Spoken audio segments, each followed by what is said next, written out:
Welcome, everyone. I'm Justin Paperny with White Collar Advice and Prison Professors. It's a privilege to bring my good friend Nate Schott back to the program. Hi, Nate. Hi, Justin. How are you? I'm great. We're not going to talk about in this video the best decision you've ever made besides having kids and getting married. That decision, of course, hiring White Collar Advice, the self-serving. We're not going to get into how incredible it was for you and how we got That's you out of right. jail That's exactly in 10 right. months. That's not the purpose of this video. Okay, so please, Right. let's get past that. We've already filmed that video. I'll put a link up to. What we're going to talk about in this video is life in Montgomery Federal Prison Camp. And we have so many clients going to Right. Montgomery Federal Prison Camp. So I'm going to shut up now, turn it over to you. I'm going to ask you a series of questions about Montgomery, including what was that first day like and what are some things you brought with you to the prison? Well, what I brought the first day was surreal in many ways. I think, as you've probably heard from many clients and people that are getting ready to either go to prison, but that was a surreal day, very emotional. My wife did drop me off with my son, which I think was good. She talks to a lot of the ladies that are going through this, and one thing she stresses, as strong as she has proven to be, and she was, we had 4 kids, and she's done that, but she was really glad that our oldest drove her with me to the prison that day because it was very emotional for her going back home. But she wanted to be there. I was glad that she went to do that. But one thing at Montgomery, I will tell you, it is, as many of you know or some don't, it is on an Air Force base. And you don't just drive up to the prison camp like you would a lot of other camps or mediums or lows or high, or penitentiaries. You are dropped off on inside. You have to report. You go to the visitor center there in Montgomery on the compound for the Air Force Base, and you actually report there, and then they call the prison, which is more. It's located in the back of the base, and then some officer comes in, and a corrections officer in a van or a vehicle, and they pick you up, and then they take you. And sometimes it will be 5, 10 minutes, or 15 minutes, and then other times it's an hour you may wait. It just depends. So that's the first part of it, going in. But it's so surreal because for me, I think when you get in that vehicle, and the corrections officers for the most part are kind, and when I say kind, remember they're going to be distant. They're not welcoming you in. It's not like going to get checked into a Holiday Inn or a Marriott or a Ritz-Carlton. They're not going to say, how are you and how can I help you? They're there to do a job. And, one thing that is very different, you're used to shaking somebody's hand or reaching out. That's not something that you do. You get in the vehicle, how are you? And really less is more. They know as much as they want to know about you. They have a job to do. As you've said in most of your videos, they're there going through something. You're there in something of a life change, and it's very regular for them. But, I think depending on the day and depending on what you go through, they have good days and bad days just like everybody else. But they pick you up, and you can wait in the car there with your loved ones and until they pick you up, and then they take you in, and then you get processed into the prison, which is really, as surreal as it is, it's very anticlimactic other than the strip search. Well, we'll And transition to that for everyone. So in Lessons from Prison, which you can still get for free at White Collar Advice, we wrote in the chapter on surrendering to prison, how I actually reached out to shake hands with a correctional officer, and he looked at me like I was insane, right. totally insane. I was embarrassed, and I'd been in jail for about 9 seconds. They're not your friends. Don't shake hands with them. I learned the hard way. Back to the surrender. Did you bring money? Did you bring any? Yeah, I brought money. I brought $600 cash. Okay. And did they let you bring it in? Because sometimes Yeah, they they want. let me Okay. They let me bring it in, and it went right on my books that day. Okay. The people that I have counseled that you have been so kind to let me stay involved with, and through that, I have because I knew it was going, and I actually called the prison beforehand, and I asked them some of the things I could bring. I brought the money that went on my books that day. I got a wedding band. I went and changed my wedding. I had a gold wedding band. I changed it out to the rubber wedding band just because I knew I would be doing work and whatnot. And I actually ended up driving a tractor, which was great. My first job in there. And so that worked out. But I took money in. I was able to take my Bible in. I actually took in 2 pairs of glasses. And they let me do that. That was really pretty much all I was able to take in. I did call, and again, thanks to White Collar Advice and your team, at first the prison said that I couldn't bring the Bible in, but your team was like, well, the worst thing they can do is send it home. And, you pay for them to send it home. So, but they said no, that I wasn't allowed to, but I got there and they were absolutely, I could bring the Bible in. So I brought the Bible, glasses, and my wedding band. So a quick tip for those of you watching, $400 to $600 is probably good for a surrender or for the first few weeks. If you owe restitution, probably don't want to do it. Probably don't want to do more than $1,000 or $800 the first month, because if they see a ton of money on your books, they could seize or take some for FRP, Financial Responsibility Program, in prison. So I think that's an important tip. Let's talk about what it was like to hit the compound. In my case, when I hit the compound, I was stunned at how many people were smiling and running and having the time of their life. I'm thinking, what's wrong with these dudes? Do they not realize they're in prison? People are living their life. So what was it like? Did you feel like the newbie when you hit the compound? Were you dressed differently? Walk us through that first afternoon. I did, but what I found out was I was actually greeted there, and again, thanks to you guys. There were some guys in there that knew that I was coming in. I was greeted. It was probably a 45-minute procedure on the intake, and the first place I stopped off at was medical. They did just kind of point in the direction to go. There's not somebody greeting you to take you around and say, oh, Mr. Schott, here's your room, and this is Johnny, and you're just like... It's self-paced, it felt self-paced, self-directed. Self-paced, self-directed. But I remember, I got in there and I was a little self-conscious, but I remember one of the guys saying to me, he says, look, Schott, everybody's done that walk. We all did it. And you know what? People did have smiles. The guards were very formal. The officers, they don't like to be called guards. You call them guards, they're the corrections officer. I remember I was corrected a couple of times on that. But or a federal officer, they like to let you know. And I do want everybody to remember that, whether you're the chaplain or whether it's somebody that's, if they are working there, they are first a federal corrections officer, and you're dealing with that. And that's the whole thing about the handshake. They don't want you touching people. You don't touch each other in prison. That can be, looked at as a forward move or an aggressive move, and that's not what you want to do. So just, don't shake their hand, like you said in the book. And I did read your book before I went in, and it was very helpful. So let's go back to a couple of things that you touched on. One, to the injury component. We'll talk about exercise in this video. Part of the reason I've been opposed to recreational, the soccer, the tennis. If you were to get hurt and you're laying there, dudes can't pick you up and take you over. They say they can't even touch you. There are guys laying there with torn ACLs for hours. Yeah, absolutely. And my background was dentistry, and there are several physicians, chiropractors, podiatrists, PhDs in healthcare that I was in there with. And under no circumstance were we allowed to do anything in our chosen profession, even if you wanted to.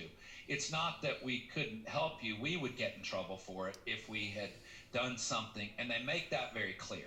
And part of me, I understand that, but another part I don't, because it seems like I was like you. When I got onto the compound, you see guys out there laughing, and I went on there I got on at 2:00, and as you know, 4:00 the count comes. So they're ushering me along. I went to medical first, and everybody was really nice. Hey, man. And they knew I was new because I had my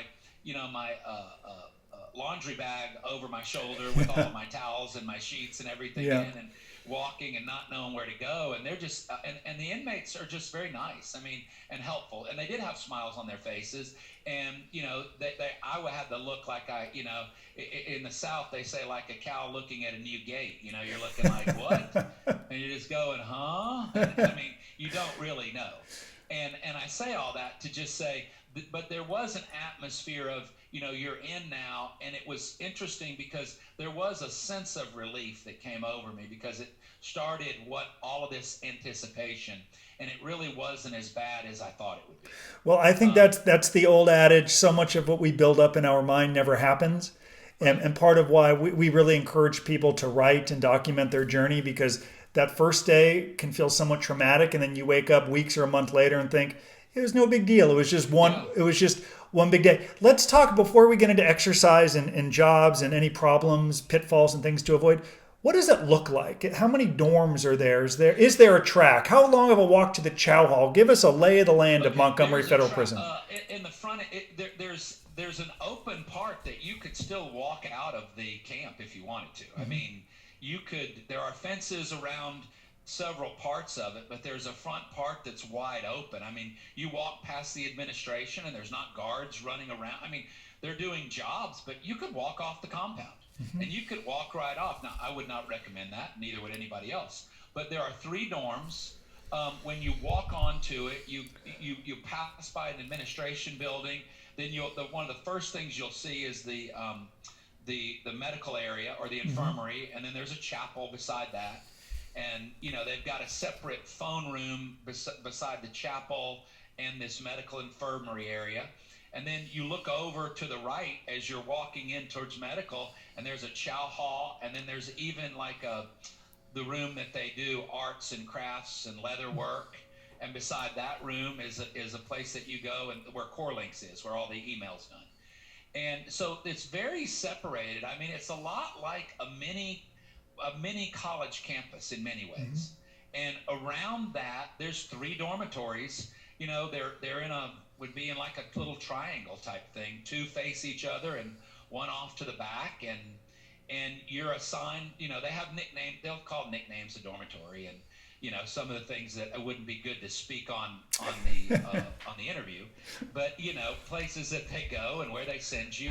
But for the most part, everybody was very welcoming, because what you find is, after you come through, at least I found, after I came through the initial intake, the inmates were all helping me. I wasn't really talking to anybody else. Now, I did go after medical. I did go and see my counselor for my bedding assignment and where they were putting me, and the dorm that I was in. But it was really so anticlimactic. They didn't talk to me about count. The other inmates talked to me about count. They showed me what to do, showed me where to go. I asked questions. There's a walking track that's around the backside that goes by the water. There's it looks like a lake, but it's not. It's more of an overflow area, but it's huge, and you can't see across it. But there's a water area you walk by. You're on, I think, the 7th hole. Excuse me, I could be wrong about that, but it's one of the golf holes that runs right by the back of the fence. So you're watching people play golf. You're even throwing some of the golf balls back over to them, and they're throwing the basketballs back to you. There's a reentry area that you can check yourself in and out around the back side of that track, where you can walk. Again, you sign in to leave the compound, and you're going to where they have dog training, because there's a dog training site on Montgomery, and they do that for like the wounded warriors or people that were injured or need it for PTSD, which is really a wonderful thing. You'll see dogs running around there with obviously handlers, which are the inmates, and it's usually an 18-month program, so they stay in the dorms with the inmate in one of the dorms. And the dorm that they were in before, when I was there, there's 3 dorms. There's Montgomery, there's Mobile, and there's Birmingham. And the Montgomery dorm is where they have the dogs in a little cage behind them. It's very clean. In the dogs, they take them in and out at night. That's the only time the guys are allowed to leave and take the dogs out, is if they are a dog handler, and they could go out at night and take the dog out and bring them back in. Is it to the some more questions here? This is great. Thank you so much again, everyone watching. This is Nate Schott, our friend and client, who was sentenced to government. Initially wanted 51 months. He got 33 months. We got him home in 10 months, thankfully, with his hard work. Let's go to 2 things. One, what is the living situation? Is it a cubicle? Is it a pod? When you walk into Lompoc, for example, it's 150 open beds. What's the breakdown of the housing situation? Yeah, you've got sections in I called it like you go in, and then they're potted off into like 40 bed areas in a section, but then they're open cubicles, two men to a cubicle. Okay. So And and it's all open. There are walls that go up beside it about 5.5 feet tall, and the bunks are on the side of the wall. And then you've got on another wall that faces the bunks your two lockers, which are about 2 feet wide by 4 feet tall, or 3.5 feet tall. Then you've got a little desk area, and there's a window in each room. You can see over the top into some. If you're on the top bunk, which I was the whole time, you can see right over into the other guy's area. And I know you've done many things around it, but I always tell guys that are going in, look, that's a man's private area. You treat that like his home. There's nothing to knock on, but you don't just walk into those things unannounced. You learn that. You ask if they can come in, because it's the only place that you've got that you can go to either be alone or be by yourself, to have some solitude. so since we're about 14 minutes in, it's time that there's another shameless plug for Lessons from Prison everyone can get for free. And I mention that because in this, I think chapter 7, I mentioned like the first thing I did when I got into the dorm was I ran to the showers and toilets. I just wanted to see the size, were they clean? I had built up in my mind it was going to be like just utter filth. Like, what am I going to do? The smells I'll never forget. The smells walking into that dorm were both good and bad. But what was when you walked into the bathroom? Were you pleasantly surprised, or what? Very much so. Yeah. I mean, the bathroom where I went to college, we had open shower stalls. Yeah. These were individual shower stalls with a curtain across the front that's blocked off. And I tell every guy, you don't see guys that you're not supposed to anyway. Yeah. Everybody changes in that shower stall. Yes. I mean, you don't even change in your some guys do. You're not supposed to. For those watching, do not change in the dorm. Go to the bathroom. Go to the bathroom. You change. There's either curtains or doors on the commode area. So you had that. You had the urinals. It was very clean. I mean, and the guys kept it clean. I mean, we had. I'll never forget. We had one of the guys that had been in there a long time, and when a bunch of new guys got in there, he got everybody together and got the whole pod area and said, look, I'm seeing, there's a lot of guys aren't keeping their stuff clean.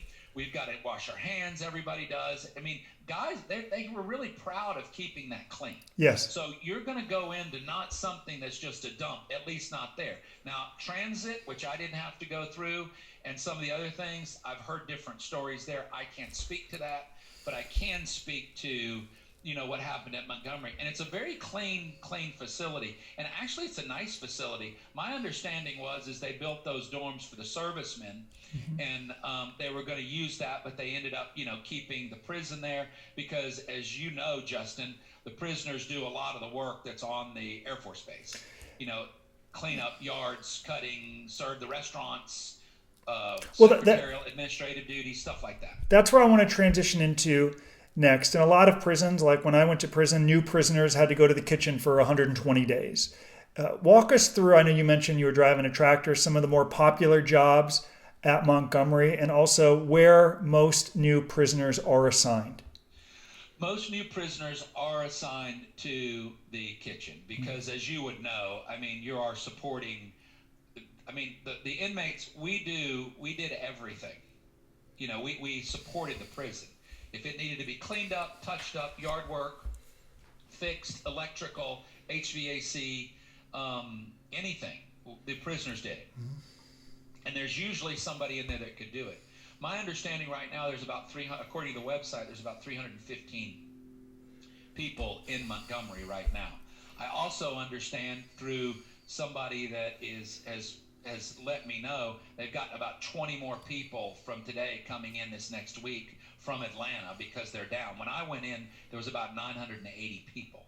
And part of the reason I wanted to film this video is because a lot of our clients are going to Montgomery, but a lot of people who are expecting to go to Pensacola, Miami, even like Edgefield in South Carolina, so many people are getting routed right now to Montgomery. So whether you work with our team or not, we're on YouTube to educate and inform and inspire you to be really productive. And that's what I want to transition into next. Once you're settled in the camp and you're into your job and you're doing great, I have said one of the biggest, highest values in prison is often boredom, not violence, boredom. Guys literally watching paint dry, waiting for mail call. It can be a very difficult time for some, the boredom.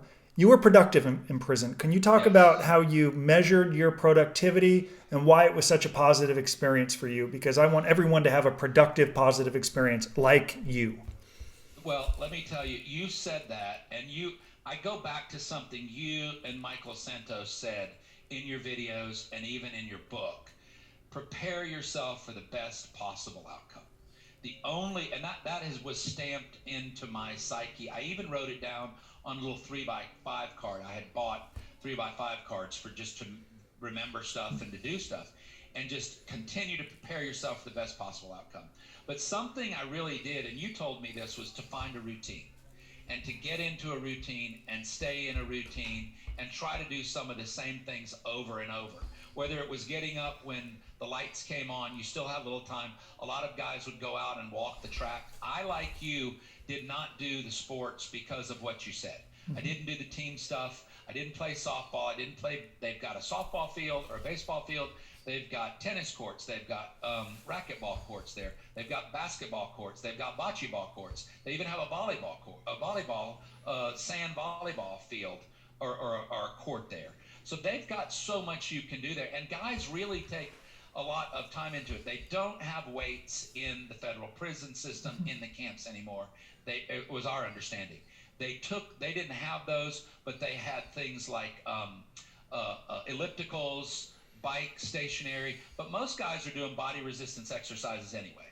Every now and then they would fill up bags with rocks and lift and curl, but pull-ups, push-ups, sit-ups, anything like that. The prison burpee, which is amazing. You just get in unbelievable shape. But a lot of guys walked or ran. So that was the stuff you would do. But my morning would be, a lot of times when I first went in, I got up and I would walk the track, go to breakfast. After breakfast, before I got into RDAP, I started work. And work, you're doing two type of shifts. A couple hours in the morning, you come back, you eat lunch, which is about at 10:30. And then afterwards, you go back to your job. You work again until about 3. They bring you back. And then you get ready for count and dinner. And then after that, if you're not in RDAP, which is a whole nother side of a routine, then I would go back outside and walk more, be around the guys, go to the chapel, pray, meditate, read, write a lot of stuff. I journaled a lot, wrote a lot of letters, and then went to bed, with my light on a lot of times, read, and then went to sleep, and then started it back again. And that was pre-RDAP routine. That was what I did for that. So 2 things for people listening. One, we're not encouraging you not to exercise. I ran hundreds and hundreds of miles in prison, as did Nate. What we're suggesting is you do at your own pace.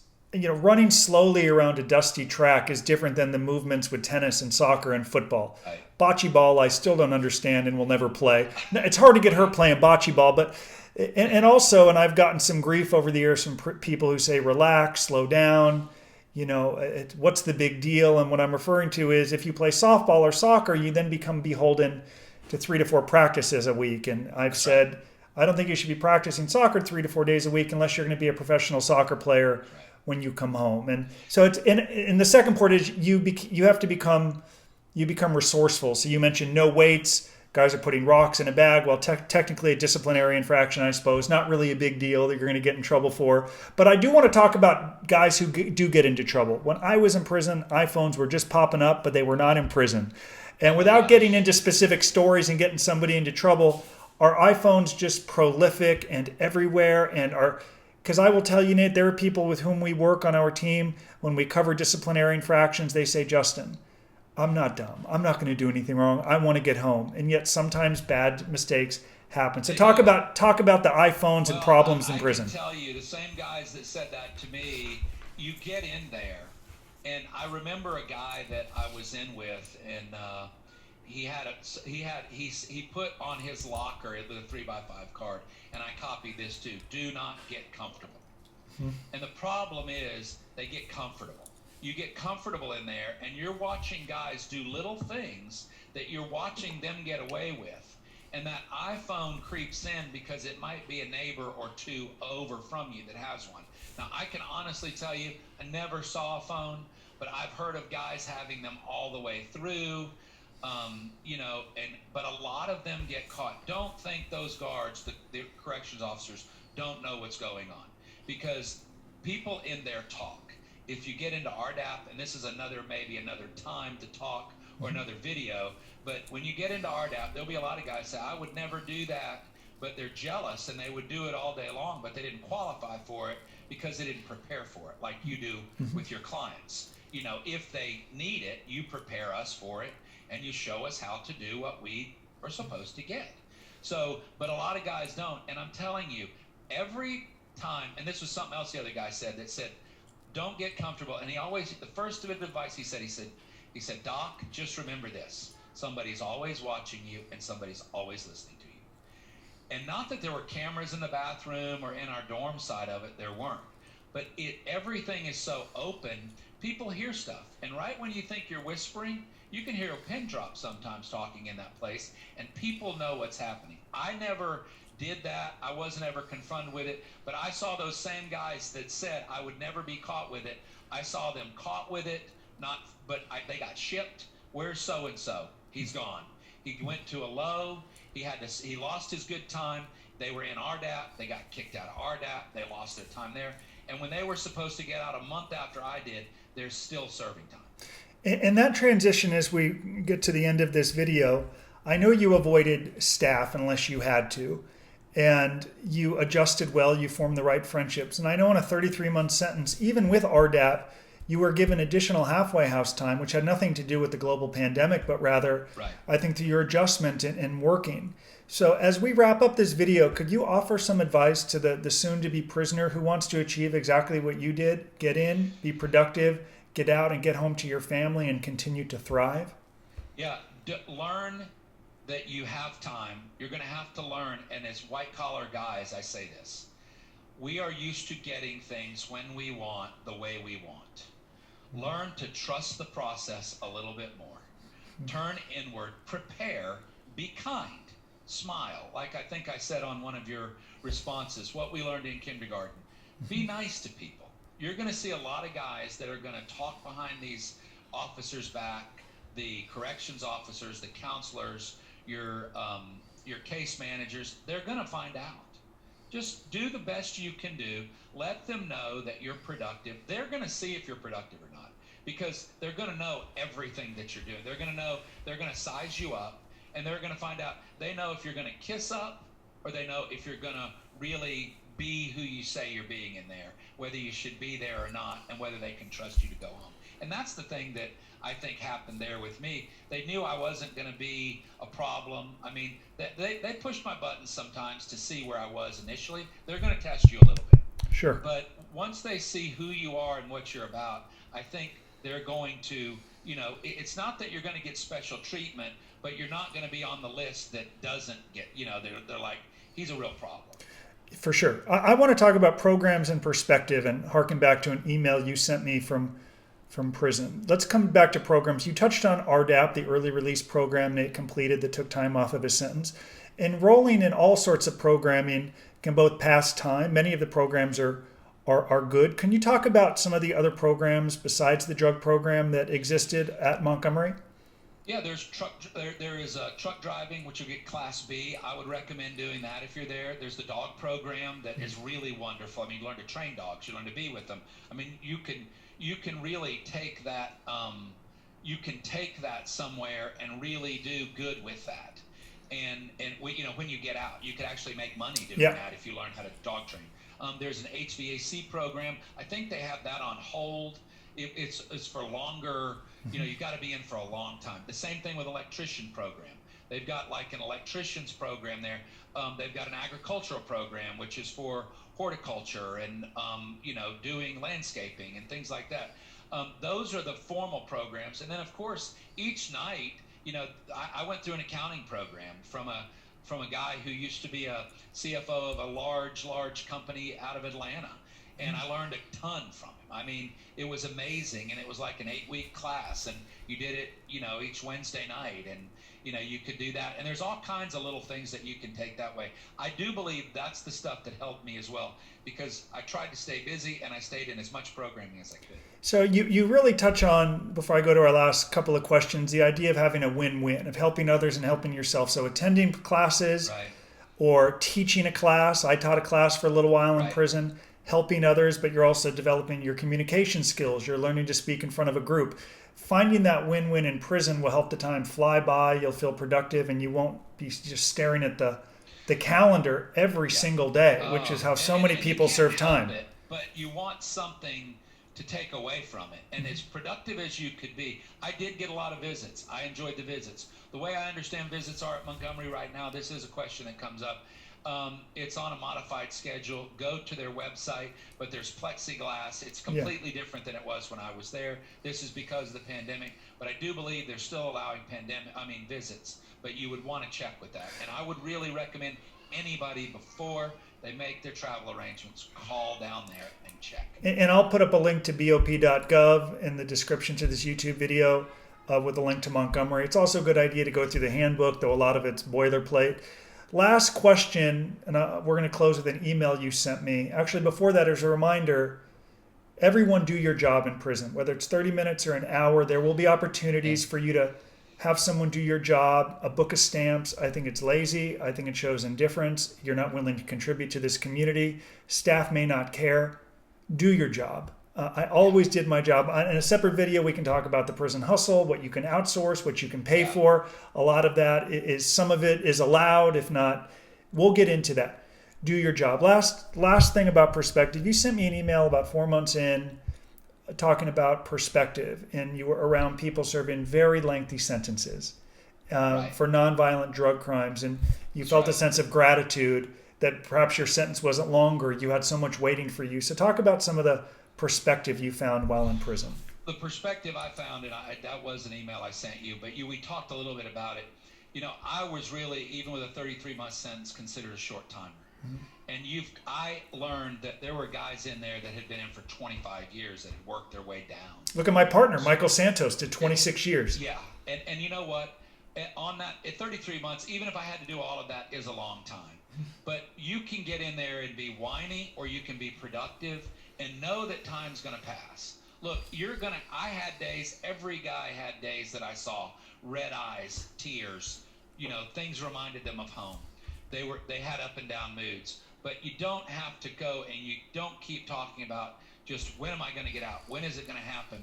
When you're really on what I call a short time, keep that to yourself. I'm not saying don't have an outlet, but when you're known that way across the compound, there are guys in there that have some neat stories. You can get to know some neat people. You can get to learn some different things. And most importantly, you're going to learn about yourself. So that was the thing that I learned, is a perspective that, you know what, I was coming home. I had family to come home to. A lot of people don't have family. They don't have support. Don't put money on their books. Don't get into that stuff.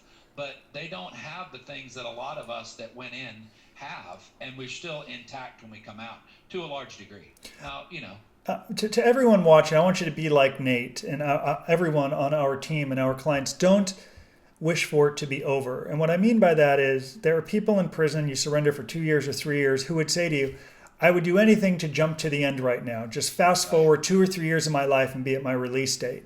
And I used to ask guys that. I'd say, wow, so you'd lose 2 or 3 years of your life just to get to the end? And they'd say, of course, I'm in prison. There's nothing I can do here. I got nothing coming anyway. And I don't want to fast forward any part of my life. I'm getting old enough. I want to endure and struggle and thrive through every single day. Don't wish for it to be over. Just wish to be better and stronger, and know that your family is watching. And that will actually be the final takeaway. Nate did a phenomenal job of recognizing this was harder on his wife, who I've had the pleasure of meeting. You flew out to California to see me. Yeah. His wife and children. So stress to everyone watching, Nate, that even though you or someone watching may be enduring prison, it's harder on their loved ones. It absolutely is. And I want to say this. For the first 90 to 120 days, I really had a hard time. I mean, it wasn't just easy to adjust. It is still prison. It's still prison after all. And I was up and down and all around. And some of the guys I was in with would tell you that. However, you have a job to do. And that job is to be, you want to be strong for those at home. You want to know that day is coming when you will be out. Work on you. Work on what you can be the best version of you. My wife will tell you, and other people, I'm much better now than I ever was even before. And I had a lot done. I did a lot in business, did a lot of stuff, but my life is better. My quality of life is better. We don't have the things, but I have so much more, and I have me. You And can that's the fly. most You important thing. you can fly coach. You don't need the jet That's anymore. what I Coach is said. okay. Exactly right. That's right. That's exactly right. That's right. So you're fine, or not in your own plane, right? You can fly. At least I can go. Yeah. People say, "How am I?" I'm like, for the first year I was out, and it's a little over a year now. I'm like, look, I'm incredible. I'm not in prison. This is amazing. Well, this is an amazing interview. I think you're amazing. I'm so grateful to work with you. You've spoken with so many of our clients going in. For everyone watching, I filmed a separate video with Nate. I'll put a link to that on how he retained our team, what he was expecting at sentencing, what he ended up with. But really wanted to cover life in Montgomery. Nate, I'm so fortunate to know you. Our whole team feels that way. So thank you so much for sharing these valuable insights. I'm super excited to get it up online. Thank you, Justin. My pleasure.